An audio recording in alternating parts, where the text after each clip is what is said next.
Okay, now it's working. Is it starting? I can check. There we go. There we go. Thank you.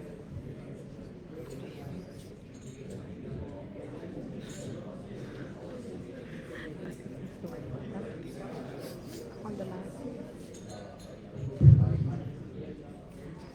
Welcome to the EFL Grand Finals of GUANGZHOU UADC 2025.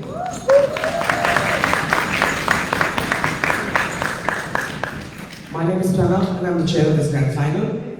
With me I have an excellent judging panel of Jami, Andrea, Donna, Hana, Jade, Rushnul, Ryan and Devagar. Please give a round of applause to the judges. On-site government, we have BSU CCO,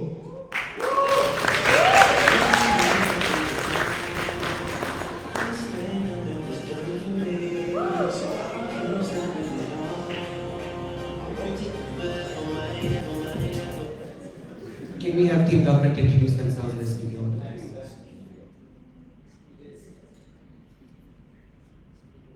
Speaking first is Jack. Second is Elaine Kirby. Last is Carl. And reply Kirby. And on opposition, we have BUP AMS.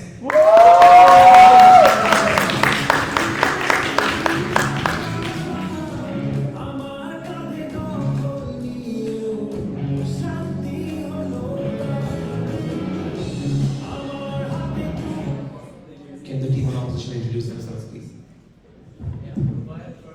Ruben will be going first, Abid will be going second, and the reply as well, and Kazi will be going third. Okay, on the motion, this house prefers a world where all major religions did not obligate their followers to go on religious pilgrimages. We call upon the Prime Minister. Here.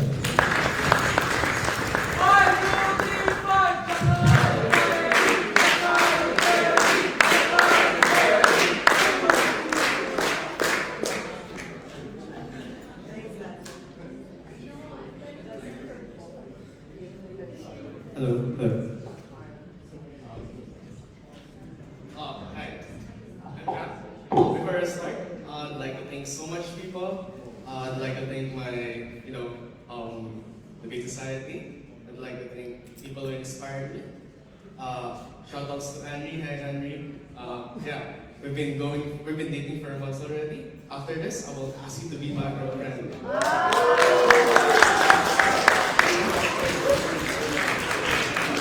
Thanks for my mom for supporting me. And generally, thank you for the people who talked to me earlier, Ryan and Dylan. Thank you for inspiring me to create the Kamalik debate for, for people and for the kids to come. I'm just gonna set up my timer. Okay. So for my kids in Kamalik debate, please continue debating. We'll continue funding you. Yeah. I'll start my speech in 3, 2, 1. There are two setups here for this debate. How does this pilgrimage happen? This looks like Muslims performing religious and pilgrimage walks to Mecca before the existence of more complex spiritual system, or maybe this looks like walking in the streets or spending a lot of money in order for you to go, or forcing your children, your other family members to come with, even if it's unstrategic for them, maybe because of health reasons or because they're scared to be judged as sinful if they do not go, or they're scared to go to hell if they can. Which means that in nature, the concept of sacrifice that people do for pilgrimages is unescapable to begin with. And if you try to escape, community sees you as evil, or you see yourself as shameful by being unable to do so, or by having an insufficient amount of money barring you or hindering you to go. How does the world look like in a comparative? Two simple things. One, we hate and pledge demonstrations of faith through something basic yet something equally as meaningful, such as prayer that requires sacrifice but the extent that is not too big in comparison or relative to pilgrimages. And two, we simply do not obligate pilgrimages. Families can go to Mecca and profess their faith, but the extent that they do it is on the nature of consent and on the nature of whether or not they have the capacity to go and if they can freely go to begin with. I have two argumentations for today. First, the way you obligate your followers in this process is problematic. What does the obligation really look like? There are two things. First, this looks like a divine obligation. That is stated often, the leaders frame pilgrimages in a way that's an all-and-all deal of your religion and faith. If you don't do pilgrimages and you have no plan to, you will be tagged as sinful. Individuals automatically see you as evil and you feel shame upon yourself when this happens. Or religious leaders refusing to bless the body of a deceased person who failed to do the pilgrimages, intensely excommunicating, for example, them, or condemning non-pilgrimages of a person, even if there are constraints their financial security. But secondly, this looks like communal and familial obligation. That this also happens through close relationships. That since you are being shamed if you don't do a pilgrimages, families pulling their money to send you to a pilgrimage which leaves you no choice but to do this. The fact that your pilgrimage is seen as a manifestation and the greatest manifestation and demonstration of your faith, you do not, and the fact that you don't perform it, that you are seen as evil. You virtually cannot refuse. Some people, of course, do this, but in the same community, insofar as you don't do this, you're essentially going to be that. What's the POI? The way this obligation works is that you have to fill certain criteria to be obligated. It means that by the virtue of it, religious leaders just can't simply say that if you don't go, you're gonna go to hell. So it means that you have to fill certain criteria. I don't know how your obligation idea works then. Yeah, precisely. If you don't do it, you'll go to hell. That's the reason why it's intensely bad. One of the reasons important for this debate, there are two things here. First, this is just for majority of circumstances, this is coercion and this is for violence. This is obligated in a manner that is forced in nature. There are three things here. First, pilgrimages, the fact that it's divine and required in nature and society means that you cannot reason beyond it. This means that it cares not if you're sick, it cares not if you're unable to do so because of things not under your control. This literally means that it's far unlikely for you to give valid reasons insofar as your moral existence is already adjudged once you cannot do it. But secondly, pilgrimages, even if not considered you can reason on it, becomes a lost and achieved dreams for majority of circumstances for poor people. There is still people, especially people that are religious to begin with, has no capacity to do so, fail to go to Mecca. They feel as if they failed their Lord, that even if there are valid circumstances hampering them, they fail the purpose of their identity and punish themselves through guilt, through shame to begin with. But there at the same time, this may look like multiple amounts of some circumstances of division and fracture between multiple communities. That is say that the difference of wealth, the asymmetry of capital between families means that you categorize individuals by clans on who are the family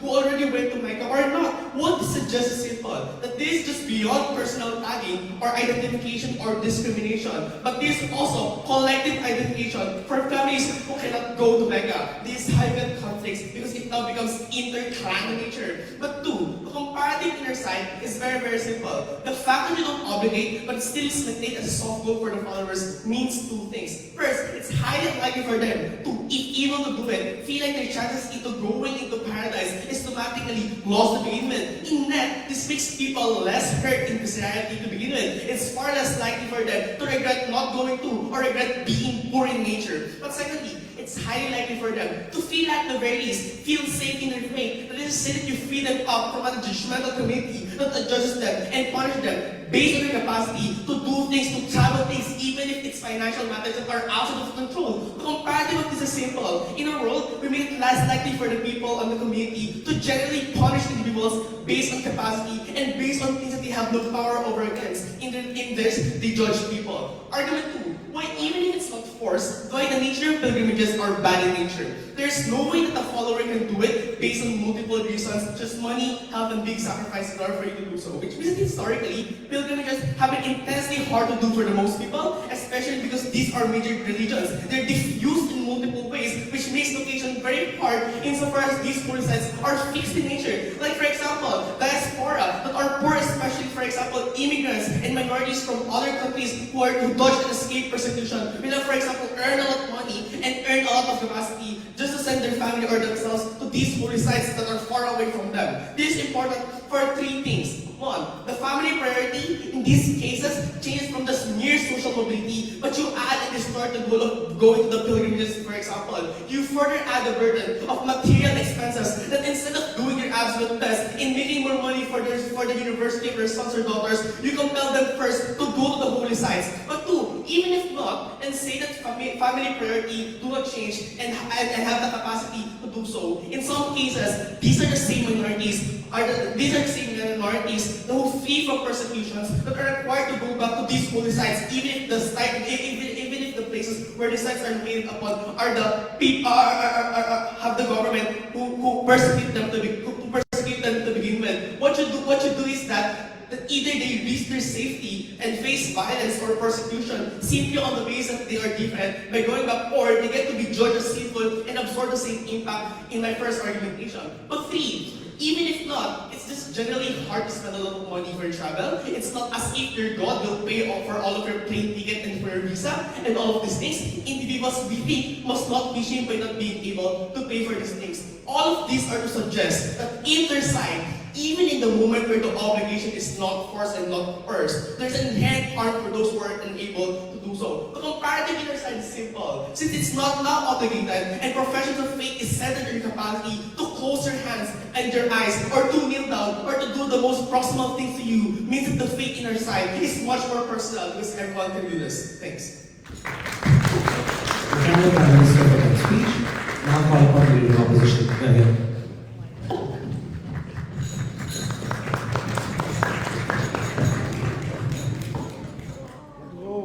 BUP, BUP, BUP. Do I need to use a mic or is this good enough? Oh, okay.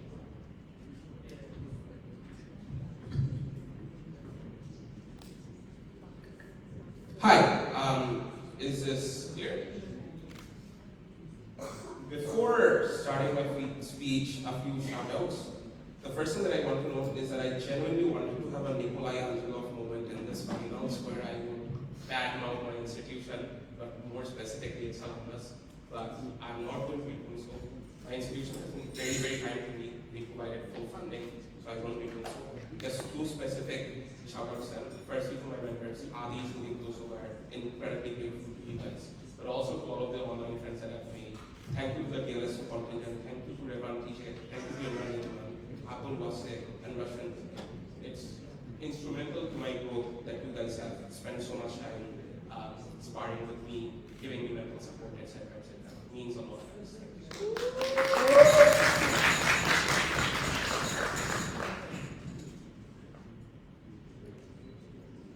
Just say QI once, I will eventually get back to you. Starting in 3, 2, 1, 4. Imagine this, you were given the antidote to all of the sins that you've accumulated all your life and have been told that it's nearly free of cost. In no circumstance would you not opt for the option of taking this. Rock must defend the world, but this is a luxury that upholds only for the rich. Only one particular direct rebuttal before getting into our case. The first thing that you need to note is that they talk about the perception of being equal. Two responses to this. Number one, they have been very uncharitable to Ghazi's PY. We've been very clear in clarifying that you need to fulfill two specific criteria. Number one, financial capacity. Number two, mental capacity. So until or unless you fulfill these criteria, you're not going to be allowed to leave your nation. That is a 16-year-old who is constantly depressed is not the demographic you're targeting. Number two, it is absolutely factually correct that in at least Islam, if you abandon your family and use those particular funds to go on a pilgrimage, that is still something that is worthy of making sure that you burn in hell because of the fact that you're just like letting go of the obligations that you primarily have to the people who you were responsible to. I genuinely do not have any understanding of what debater and arguments they were running. Two questions before arguments. The first question is just in terms of who these major religious followers looks like. Two things under this. Number one, they're actual followers who practice their religion, i.e. they probably pray regularly, they believe in God and are not in the fence in the vast majority of cases. Number two, these are people who constitute the vast majority of the population of the world, i.e. 6 out of 8 billion statistically speaking, so there are statistically significant demographic in the world. The second thing that I want to answer is just how this obligation looks like. The first, I think that I've already clarified this is based on not only your capacity but also your religion in terms of the degree of obligation, right? Number two, in the vast majority of cases, this actually does not require a lot of money. For example, a round trip from Dhaka, Bangladesh to Makkah for the Hajj literally costs $2,000 US, which is affordable for almost every single 30-year-old that exists. Number three, it's just because of the fact that there's a massive scale of state subsidies and funding that goes on behind these things, only because of the fact that now this is the biggest issue for the biggest voter lot that exists in the world. because of the fact that this is near and dear to every single person in the world. It's more dear than their state, and often it's more dear than everything else. The first argument that I want to answer then is just why is this better for followers? The first layer behind this is just in terms of the sheer increase in accessibility to all of these. Note, Prop must defend a world where these pilgrimages also exist, but are not an obligation, where people with a lot of money can do so on either side. There are three specific structural reasons why accessibility is better. Number one, religious communities are able to pool together funding because of the fact that this is an obligation and not an option, which means to say that now, for the first time ever, they have the incentive to do so together. This means that in every single communal place and gathering, for example, in Friday prayers or in Sunday church gatherings, you have the incentive to collectively pool together funds and send people to Hajjs or pilgrimages that previously would have never had access to these funds. Number two, the state has the incentive to do so because for the first time ever, the state sees that, you know what, in order to appease my voter bloc, I must give them enough money so that they can actually go to this pilgrimage, something that's completely absent from their world and is a luxury for the rich. Number three, corporations and CSR funding is something that exists because of the fact that the sheer volume of demand in terms of religiosity means that this is something that only exists when it's an obligation and not for the rich. The conclusion to this layer is simple.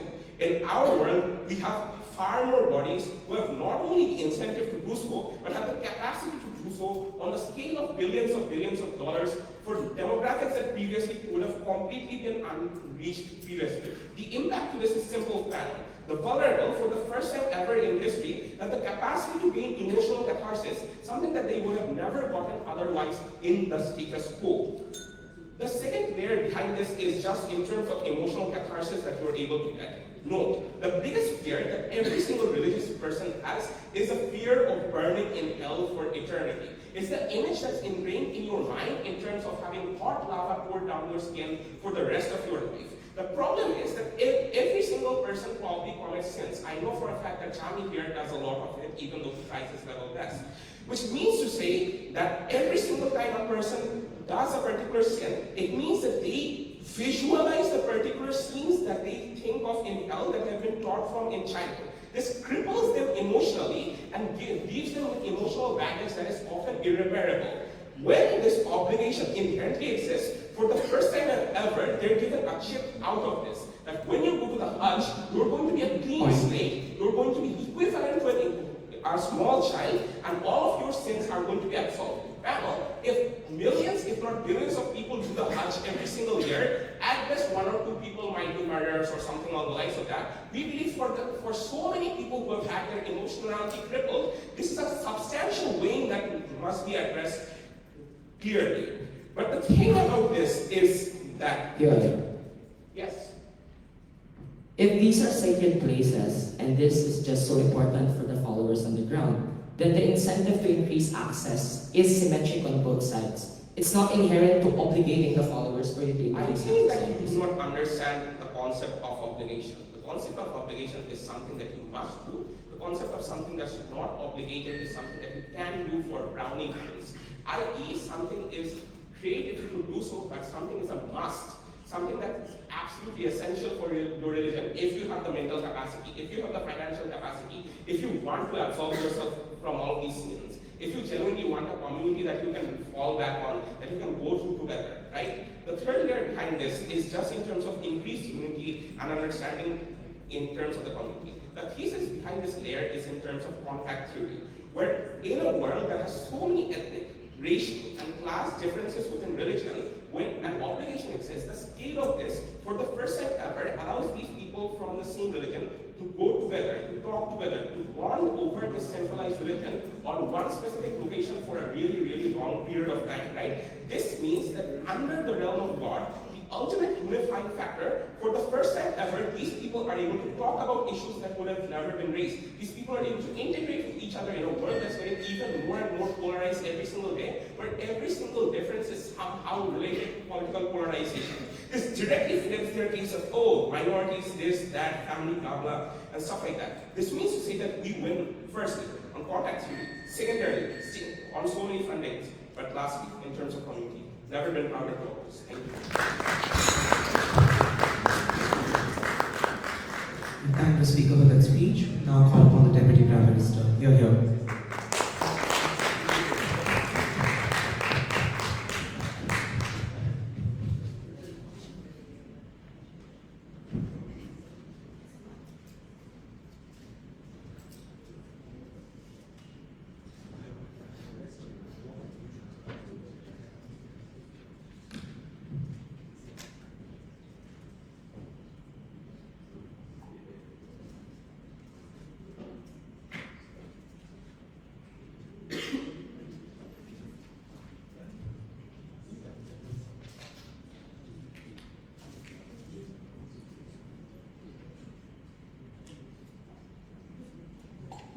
Hello. Good. Okay.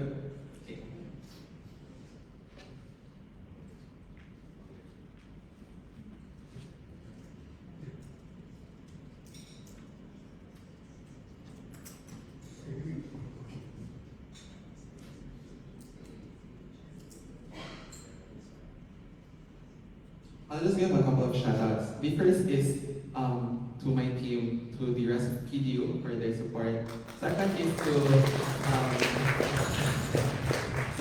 the Bolso admin for funding us. Thank you. Yeah, that's it.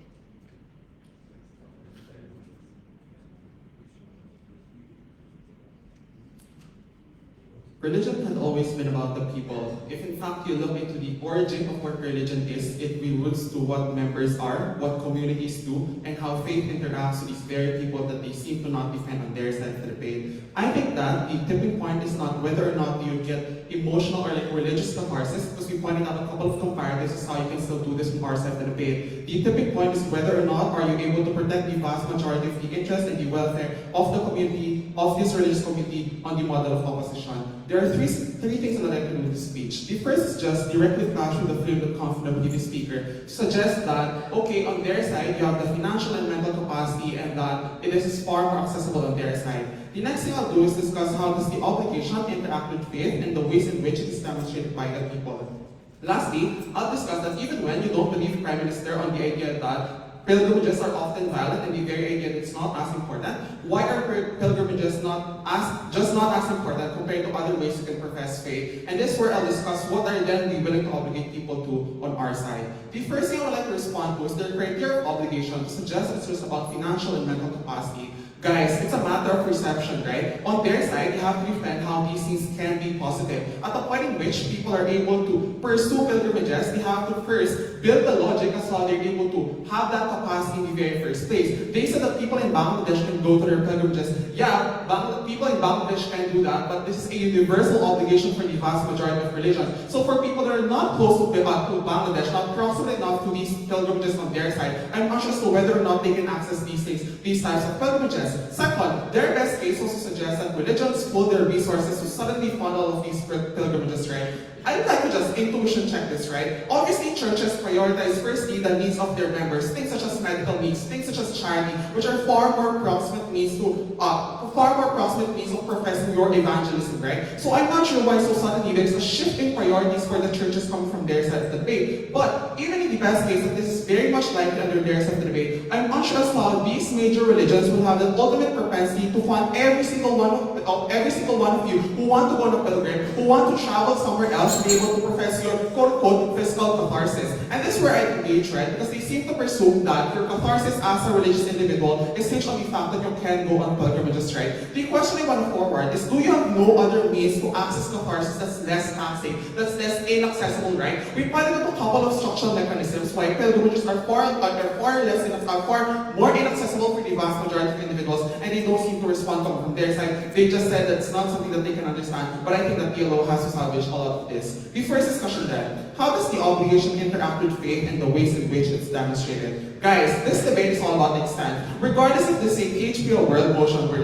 we have to reimagine the world, but like praying or like giving to charity still happens either way. The burden of proof is why are you less able to do these things on all. Precisely because they're able to say that pilgrimages are also ways in which you can reach catharsis. We argue why these things can also happen under our side. It's a matter of weight, right? And I want to note that this is important because these characters that we defend are just as valuable in terms of showing your love to God, your love to your religion, or whatsoever. We pointed out how this obligation interacts to people, right? It's an internal pressure mechanism. Obsess is integrated into messaging, and there are a couple of outcomes to this. The first is that they correlate their faith value to their ability to become pilgrims, but second, they presume it's the end-all be-all of their religion. And there are a couple of impacts of this that worsen the world of opposition bench. The first is this where you break up communities. It's precisely the viscerality of these pilgrimages that make it hard for people to be understanding for people that who can't go to pilgrimages, right? It's the ability for these pilgrimages to just suddenly uplift the marginal few who are able to do this, and they suddenly not like shun away people who are unable to do these pilgrimages, precisely because the incapacity argument we talked about comes from Prime Minister. But second, this is where you dismiss other means you can be faithful. So in a world where you prioritize and obligate people to go to pilgrimages, this is precisely where you're unable to become charitable. This is where precisely you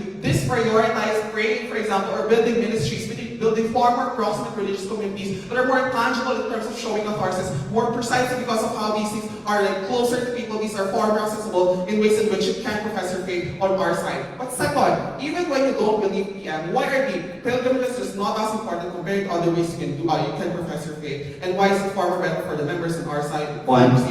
Go.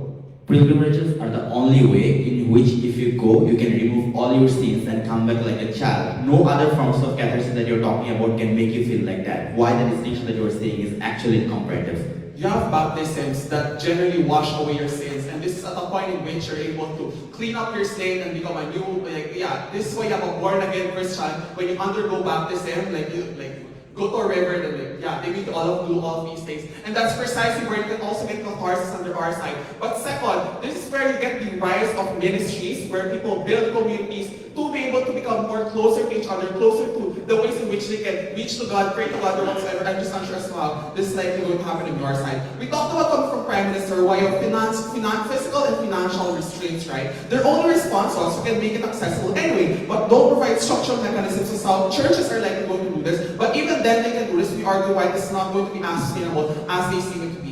What are then we willing to obligate people to on our side to the pay? We'd likely still have praying, right, for example, or partaking in ministries or helping the poor. The first step what I want to discuss is that this is not mutually exclusive, I would agree. But this debate is all about degrees, right? We argue why these things are far more greater to happen on our side because you need not to worry about flight expenses just so you can go to pilgrimages, for example. Or you need not to set aside a specific fund just so you can access like a pilgrim or like be able to fund yourself or whatsoever. The difference is these things are far more proximate. It's not just on the physical accessibility, but ones that are more fluid. There's not the precisely a fixed value to it. You can give random money to the poor people and still help the poor. You can still pray for 1 minute and that still constitutes be able to demonstrate your faith. The impact of this and why this is important because it's where you inculcate a more deeper connection with your religion, precisely because these are more tangible. This is a better way of unifying because there's no barrier to entry. Praying is accessible. Being able to build communities are far more accessible. The difference is your catharsis, your religious catharsis is contingent upon your capacity, but in no way are you able to do this on their side. Ultimately, at the very least on government, we do not just protect the members of these religions, these major religions, but precisely also protect their welfare and the interests that they have, which they don't seem to do on upbench.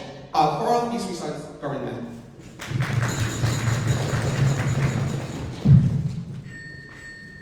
Thank the Speaker for that speech. Call upon the Deputy Leader of Opposition. Here.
Okay, before I start, just a quick few shout-outs to my teammates, especially the people who are here to support me waking up so early in the morning. And lastly, to all my friends back at home, thank you so much for celebrating even the meaningless achievements I have in my life. And lastly, to my family for believing I can come, so for even belonging from a city where debate is not even a thing. Okay, I'll start. Starting in 3, 2, 1, go. Why is obligation the tipping point for accessibility? It's simple. One, all the benefits that our paper talks about, in which he says that there is an incentive for people to fund people so that vulnerable individuals can participate in Hajj or Mahakumbh, it only exists if there is the obligation. Because if the obligation doesn't exist, these individuals and the state have other priorities. So if what happens is that now these vulnerable individuals have more negotiation power. What happens is that now we can go to the upper echelons of society, we can go to the elites, we can go to the state and demand them funding, because we can show that, see, this is the religion all of us follow, and that religion obligates all of us to go to that specific place, which means that you have to help me go there. And it's very hard at that point to say no to these vulnerable individuals because there's no other way to say no. But at that point, when it's obligated, you have to give them funding, you have to make them disabled. But in their side, when it's not obligated, they can simply say, I have other priorities. Probably I have to build roads, or probably individuals can say that I have to fulfill my own obligations, I have to fulfill my own needs, and that is why it's important that I take the funding for myself, not give it to you. And that is why obligation exists, that is why individuals have the negotiation power to manage funding. Secondly, understand the fact that the individual efforts will also significantly lessen when the obligation doesn't exist. Because as an individual in our side of the house, you do everything in your power to manage the funding that they are talking about, that is needed to go to these pilgrimages. Which means that in most of these cases, you keep on asking for funding even if you're rejected once or twice. You keep on asking for people to help you, to keep on going to charities, you keep on knocking on the state to give you some funding. That significantly reduces their sense because of obligation anymore. So people feel, oh, I don't need to give that much effort because even if I don't go there, nothing will happen. And also thirdly, and most importantly, when obligation exists, it means that if you fail to do that obligation, despite having the chances, you will be punished for it. So what happens in this case is that the way religion version says that you have to keep on trying your best to reach there, even if you don't have the funding. So what happens, even if you're poor, you have to keep on knocking on doors. Even if you're poor, you have to keep on asking for funding. All of this happens when this is the obligation. And also, before they come up and say that, oh, that is exactly why it is bad, I'm going to point out that religion also awards the efforts to go to the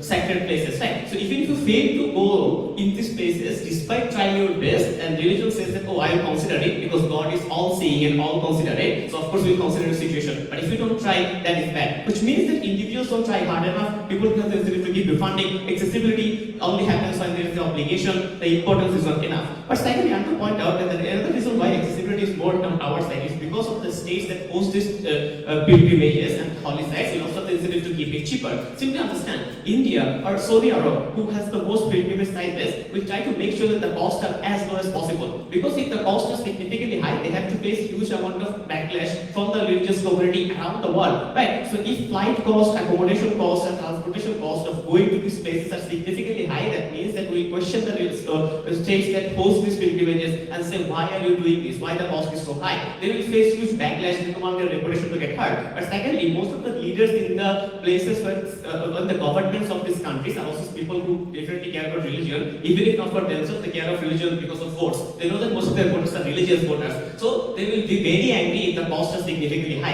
And that is why the states who host these sacred sites have the incentive to keep the cost as much as possible, low as much as possible, keep increased accessibility, simply so that they can avoid the backlashes. Which means that in our side, more likely, their cost should be significantly lower as well. Which means that not only you have the source of funding in our side, the cost of going to this place is also significantly lower compared to their side. Because states have the incentives to keep this low. Which means in our side, accessibility is significantly higher. But now, moving to our benefits of why this accessibility is very important. On catharsis, they come up and say that, oh, you can get catharsis on other sources. For example, going to churches or going to mosques. I want to point out that one, the certainty of catharsis is significantly less in their side of the house. So what happens is that when I go to Hajj, there is a certainty that my sins will be reduced. But when I go to mosque, there is no certainty because the sacred books did not say that, oh, if you just go to the mosque, that is enough. Or if you go to the church, that is enough. So you have more certainty of catharsis, which gives you more fulfillment. But secondly, secondly, it's more impactful. So if I go to the mosque, probably 10% of my sins will be reduced. But if I know that if I go to Hajj, at least 90% of my sins will be forgiven, which means there is a more impact on how much fulfillment I'm getting and how much catharsis I'm getting, which is strictly absent in the alternatives that they provide. But secondly, why catharsis is important? Simply because understand that most of us follow religion as an escape from hell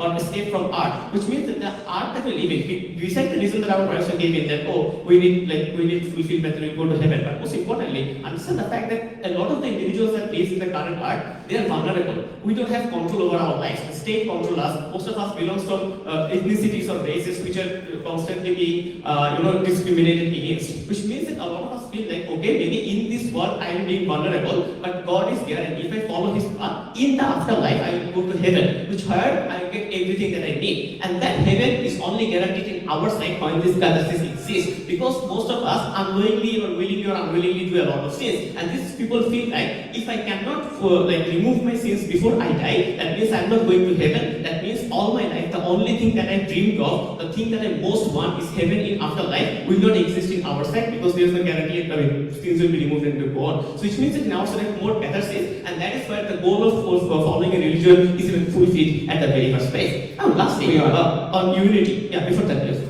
Do you think baptisms for Christians and confessions for Catholics exist? Sorry?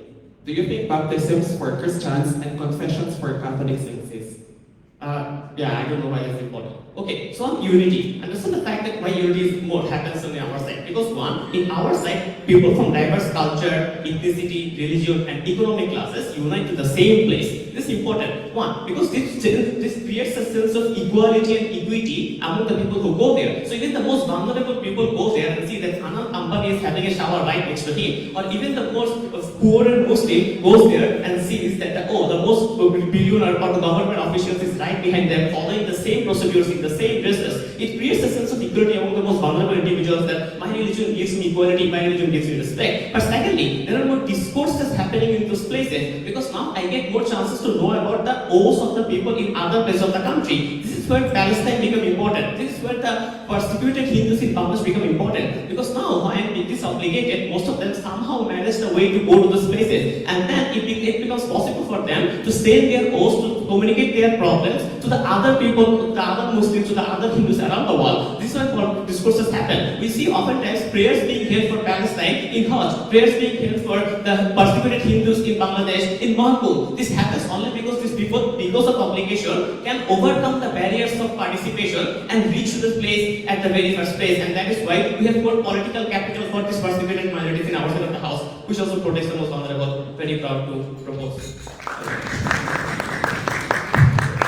And the speaker for that speech, call upon government whip. You're here.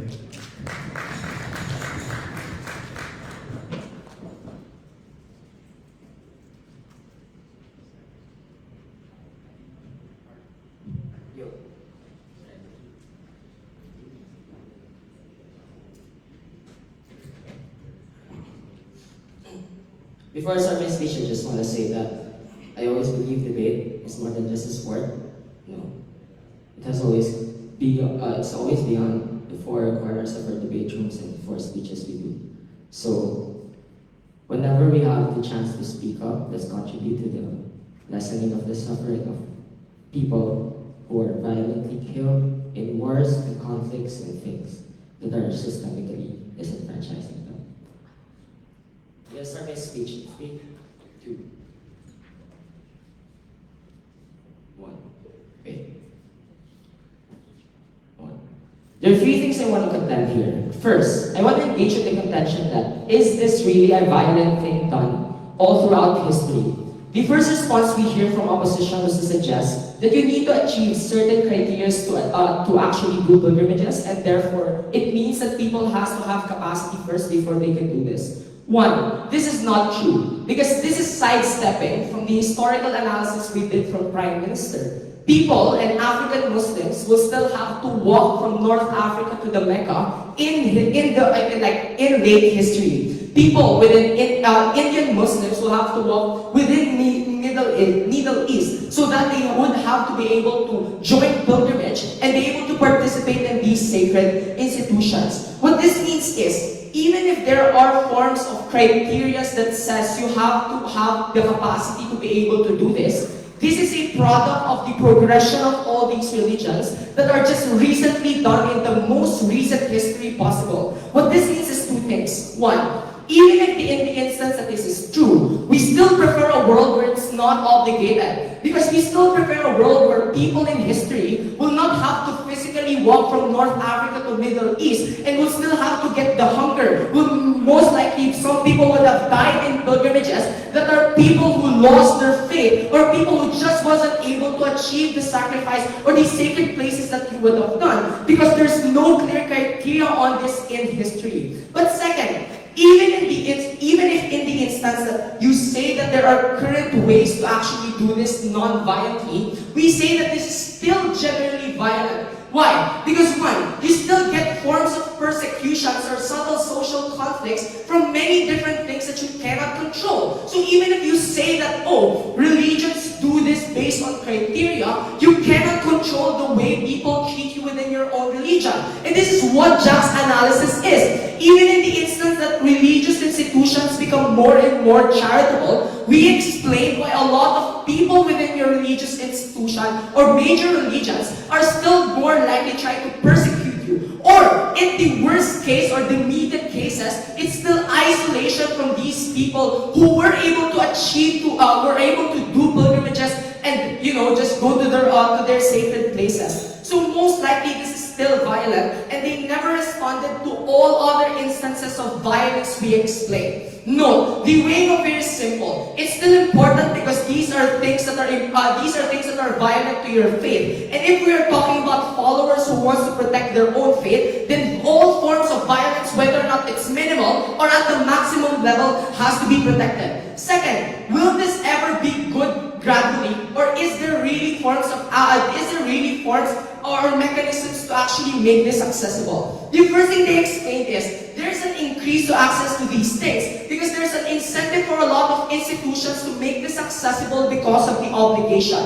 One, they never explained this exclusive benefit. What we argued in POI and in Kirby is that obligation is not necessary to make an incentive for this to be accessible. Look at their framing. If you agree that this is so important for people on the ground, if you agree that this is just one of their most sacred places on the ground, then there's an incentive for many other institutions like the state or corporations to make this accessible to a lot of these followers, so that they get their votes, or just they're just generally reputable in optics. It means that it's not exclusive to obligation to make this the most accessible thing. Because if you believe that these are just very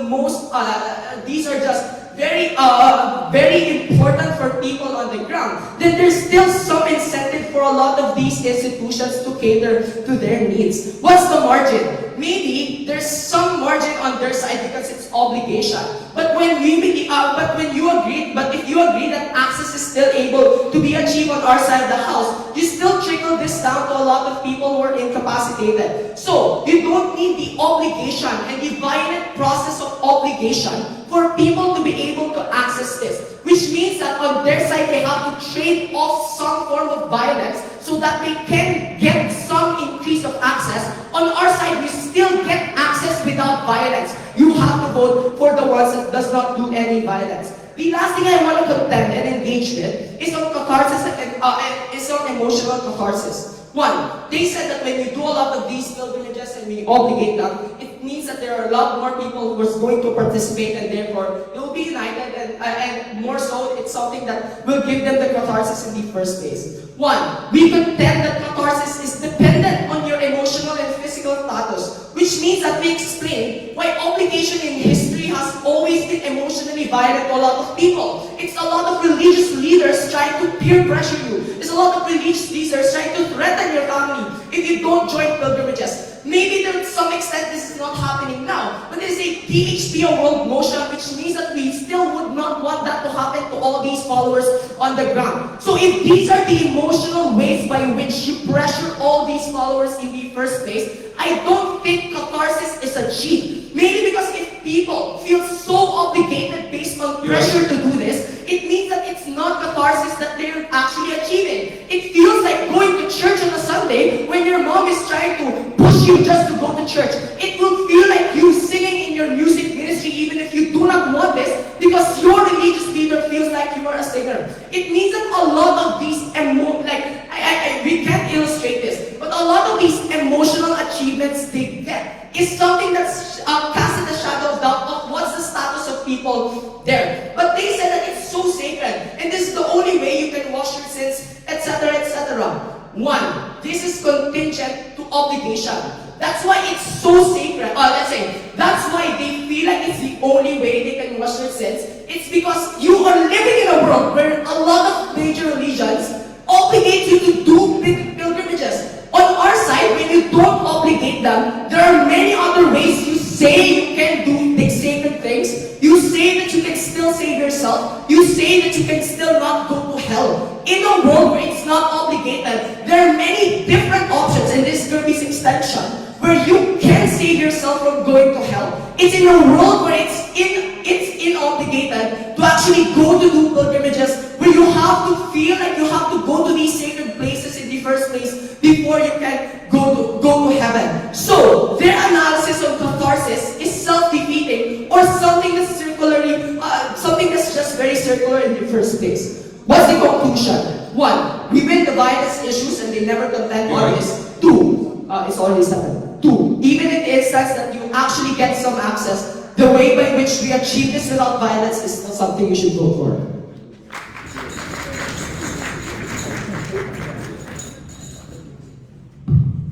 Thank the speaker for that speech. Call up an opposition whip. Here.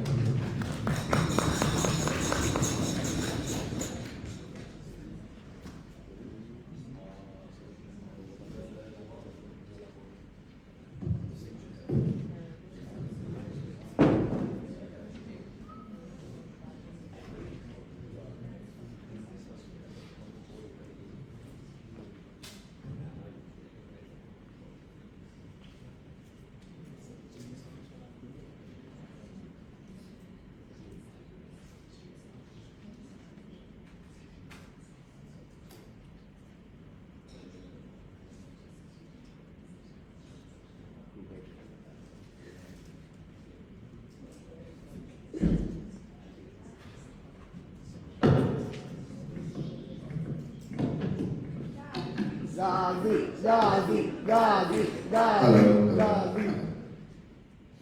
Okay, so it's running in 3, 2, 1. Prop has to defend a world where pilgrimage still exists as well as just on an obligation.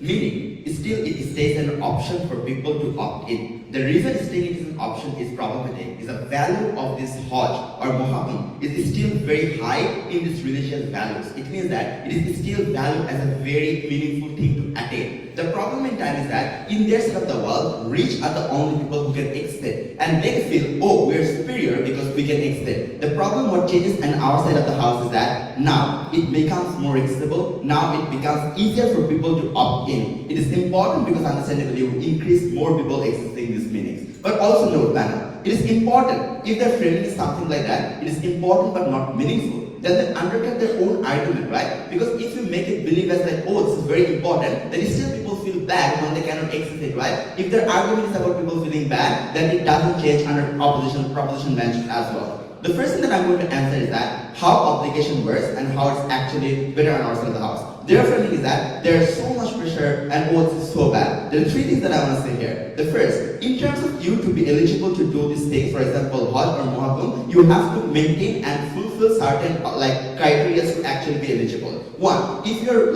financially capable, then you're obliged to do it. It means that everybody is not randomly just get in and say that, oh, you have to complete this, otherwise you're going to go to hell. It is just factually incorrect from proposition bench. But secondly, understand, oftentimes in religion, it has been said that trying is enough in order for you to get the benefit. For example, if you as a Muslim cannot go to Hajj and you as a person sit in the prayer table and praise to God that, oh, I want to go to Hajj and people are praying Hajj and I want to feel these feelings as well, you're oftentimes given the same amount of benefit or you are given the same amount of reward in religious views from God, right? The way it works that oftentimes it is seen that trying is enough, and this can be only attained under proposition bench because this level of solitude cannot be attained under proposition bench undergoing anything in the rest of the house. But 3, there are other ways that if you help other people to complete these jobs, it is also seen as a very big reward. It means as a big like rich person, if you help the poor people, you go to college or doing something like that, go to Muhagum, then you as a rich person get the same level of benefit as them. It means in our side of the house, rich people also have the incentive to make it accessible, but also getting those benefits on our side of the house. It means the way obligation works is oftentimes more attainable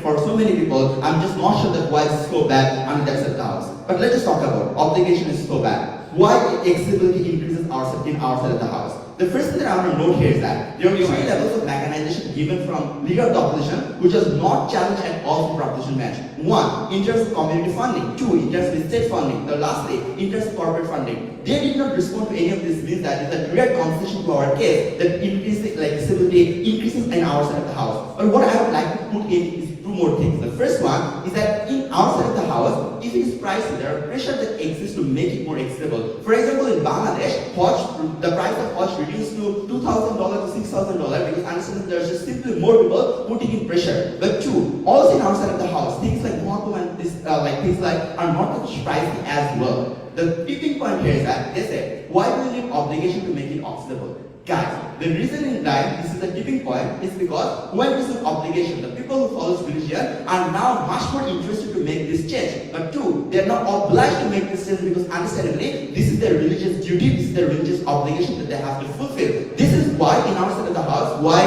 when this sorts of obligation exists, this makes it more accessible. That honestly, if proposition case is that it's about the capacity of poor people, we increase the capacity of poor people on our side of the house. It means more people can exist in opposition match, not in proposition match. Their case cannot win on accessibility. Then the next thing that I'm going to do, they said that it is very intensely hard to do because it is physically challenging, you need so much money and family priority and things like that. First of all, I respond to most of the claims by saying that why money or things like that becomes better on our side of the house. But two, if it's about physical challenge and things like that, I have already out of support that exists in terms of this transport that will help you. For example, if you go to Hajj, there are a lot of people who are going to help you if you're physically challenged. If you go to Muhakum, there are people who will help you if you're physically challenged. It means that I don't think this is actually a very meaningful idea that responds to their argument. But also more importantly, you can't leave your family and go there and enjoy it. This is not permitted in most of the religion. It means what happens in our side of the house, this mitigates the problem that has been identified from proposition bench. But I'm going to flip this argument. Is that in our side of the house, it becomes, the moment in time it is more challenging, is that it becomes much more meaningful for the people, right? It means that if you have to fight and overcome an obstacle to attain and go to these places, it means that the moment in time you overcome this obstacle, it becomes way more meaningful as a person, which it does, that it actually further impacts our argument about catharsis. It means that in our side of the house, this is simply more meaningful for people to exist in. It means in our side of the house, even if it is very hard to do, it is oftentimes brings out good outcomes for other people emotionally, which never happens on the other side of the house. PY. Isn't this still a wash? Because it's the reverse, right? It's on your side where the rich can weaponize their economic capacity to subdue those who can't go to pilgrimages. We provided many alternatives in which you can still reach catharsis. In the fourth minute of the speech, I said that why we rich are going to be now more interested to actually give money because understandably it gives them benefit and reward as well. If with the effect, they wouldn't have this question. Okay, in terms of catharsis, I think that they say in terms of catharsis, there's only one thing to say is that there are other ways to actually gain this catharsis. The first thing I'm going to talk about is that those are symmetric, right? If there are ways in proposition side, you can gain catharsis. Those can be accessible in our side of the house as well. You can still go to church, you can still go to mosque, you can still do baptism and things like that. But two, there are loopholes in the ways that say, right? For example, if we're talking about baptism, you can do it only once in your life when you're actually born or you become Christian in their side of the house, right? It means that you just simply go and cannot exit it whenever you want, right? It means that there are issue of loopholes that exist on their side of the house. But three, in our side of the house, this is more certain and meaningful that exists. The difference in weighing is between certainty. In our side of the house, if you go to Hajj, you just become and come back as an infant, which is in itself a very meaningful feeling for so many people because understandably they commit so many sins in their life and they regret those committing those sins. In our side of the house, we only feel that it can be changed on our side of the house. It means catharsis can be attained much more easily, but also it becomes much more meaningful for you. But note that the last thing I'm going to talk about here is that in terms of unity, this was an argument given from a LO and DLO. It was impacted quite well that how we increase the unity in between people. There was unfortunately no response at all from proposition match engaging the argument of unity. It means unity also increases the argument. path to victory for opposition team is simple. The first thing that we do is that we increase accessibility. The second thing that we do is that gaining attainability of emotional capacity is much more easier, but also more importantly, much more meaningful for people because understandability increases. But lastly, we increase the unity as well. For all this reason, VUP is going to win the debate problem. And the speaker will speak. Call upon opposition to speaker.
Okay, starting in 3, 2, 1, 4. I want to start off by pointing out a very important concession that they made. They're saying that even in a world where it is not obligated to be very, very important and a lot of people want to go there, it's important because then the debate becomes extremely symmetric and their case is mitigated by their own mitigation. How? One, because if most of the people would want to go there anyway and succeed anyway, then all the problems of violence, all the problems of a lot of people gathering there exist in your side as well. So I'm not sure what is the delta at the very first place. But secondly, what happens is that the poor people in also will feel bad because in their side of the house, we showed you that the accessibility only happens when it is obligated. Without obligation, the accessibility doesn't happen. So a lot of people still goes to pilgrimages in both sides of the house. But the delta is in our side, the most poorest of the poor and the most vulnerable gets the chance to go there because they have more negotiation power, because people only are incentivized to help when it is obligated, not otherwise. Which means that a lot of the problems that exist in their side as well, only without the benefit of reaching the most vulnerable. Also, secondly, we show you that we have more participation, and that is indeed good. Like even if the case is more symmetric in both sides of the house, the reason why we win is because we have more people who are participating in this type of issues, which means that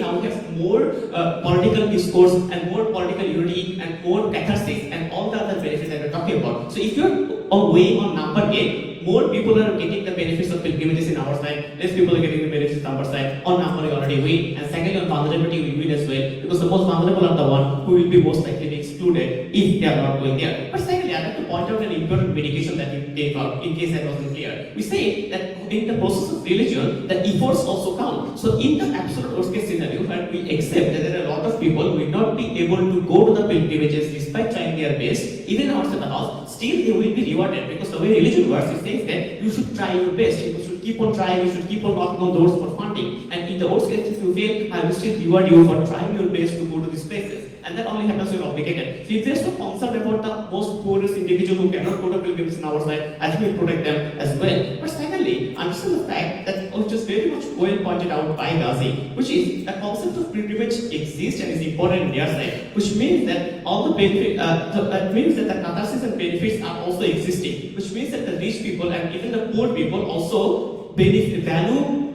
this pilgrimages over any other forms of catharsis. And this takes up their own case as well, because they can try to come up and say that, oh, there are other forms of catharsis which can be accessible to you as well. But if they accept that pilgrimage will be equally very important, that means that pilgrimage will always be the most important and valuable form of catharsis out there is, and they exclude the poor people out of it. And secondly, we believe that they exacerbate this inequality that exists between the poor and rich, which we try to gap in when we talk about the unity point, where most of these people come together on a ground and tries to win this. So what do you win this debate on? Firstly, on unity, because we showed you that unity is most important for the most vulnerable vulnerable individuals, because not only they get access to it, but also they can communicate their problems to the most privileged parts of the religion. That's when Palestinians can come up and communicate their problems that they are facing with the most upper class Muslims, which is when they have a possibility, or they have the backup from the most privileged religious followers, so that they can back them up on issues that they help on. And secondly, we show you on catharsis. The catharsis is significant and unique because A, it is more certain, because now the benefits of following a religion, it is certain in our faith. I feel more fulfillment and happiness thinking that yes, I will go to heaven because I fought from my pilgrimage, which never happens in their life. And B, because it's more impactful. In going to church, yes, it's important, but it's not as important as going to the pilgrimage. And lastly, on family, I think one we've shown you that the most vulnerable individuals are probably not the one that cannot even walk, or the one that is so poor that they can afford their food, and program part of the debate as well, because the north side of the house is obligated on them. But secondly, they're more likely to get access in our side. And thirdly, even if that happens, we're hoping, because despite sacrificing everything, they get the fulfillment, and that is what they want. Very proud to oppose. Thank the speaker for the speech. To close the debate, government reply. Here.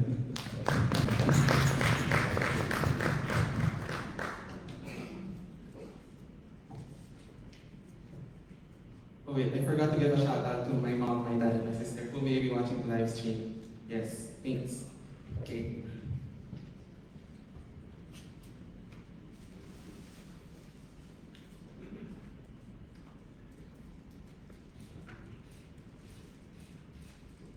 This team claims a lot of big things such as access, things such as catharsis. But in this debate, we talk to you about what is about extents. They don't necessarily weigh why you get greater access on their side, why you get greater catharsis on their side. In fact, we posit why there are alternatives by which you can get catharsis and more meaningful in ways in which you can profess your faith in no way are they able to disprove this coming from their side, and this is the losing point.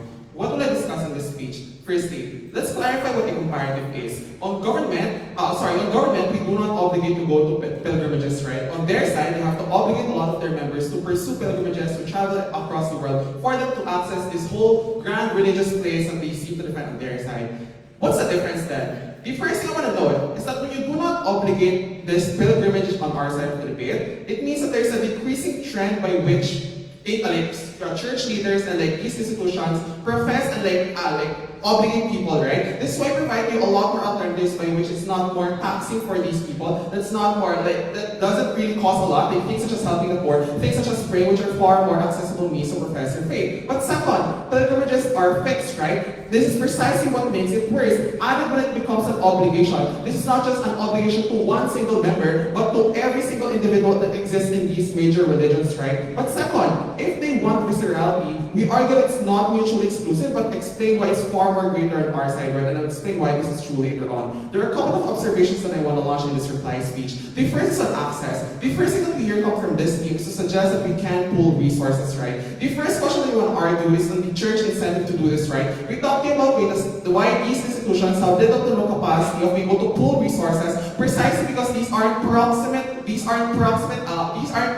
to prioritize anyway. We in fact told you why, for example, building a church or being able to pay for medical expenses of your church members are more proximate needs that these institutions prioritize. But second, even if we do credit this material that they can pull resources on their side of the debate, I'd argue that this is unsustainable. They don't prove why these institutions can sustain this up until the end. We argue that come from government why we'd rather obligate them to pray or, for example, helping the poor. Yeah, this is not mutually exclusive, but we argue that because we don't obligate people to pursue pilgrimages, these things are far more integrated into messaging, things such as we give greater priority, right? And this is good because these are far more fluid, which is this would be universally accessible, and this is far more unifying in our side of the debate. We weigh this against pilgrimages because they argue that this is fixed, it's hard to access, you have to be physically constrained, financially constrained when you pursue this, right? So in terms of access, I'm not sure that's why you can claim this on off bench. The next thing I'll talk about then is catharsis and salvation. They argue why religious places are important, hence the obligation helps us to better it. They don't explain necessarily why this is the only means by which you can get catharsis and can get salvation. In fact, we argue why you can still go to heaven under our side via baptism or via confessions or by just legitimately being more meaningful in the ways in which you pray and build communities in your own religions, right? They say that this is only done once in your life. That's the exact intensity that we're trying to avoid. Precisely because people that are able to pursue pilgrimages can just easily shun away those who don't. They don't argue why you have these individuals that are there except to debate. Ultimately, what do we point out to you coming from government? Firstly, we can still get catharsis under our side, opposition does not weigh this. But second, even if they prove access, which is their very best case, I'm unsure as to how churches have the incentive to pursue and they be able to sustain this kind of initiative up in consideration that there's a lot of members and a lot of people who obviously want to do this. Can you fund everyone in this hall to be able to go to pilgrimage? I don't think so. For these reasons, vote for the Philippines, and if you want to go to heaven, vote for government. Thank you to both teams for the wonderful debate.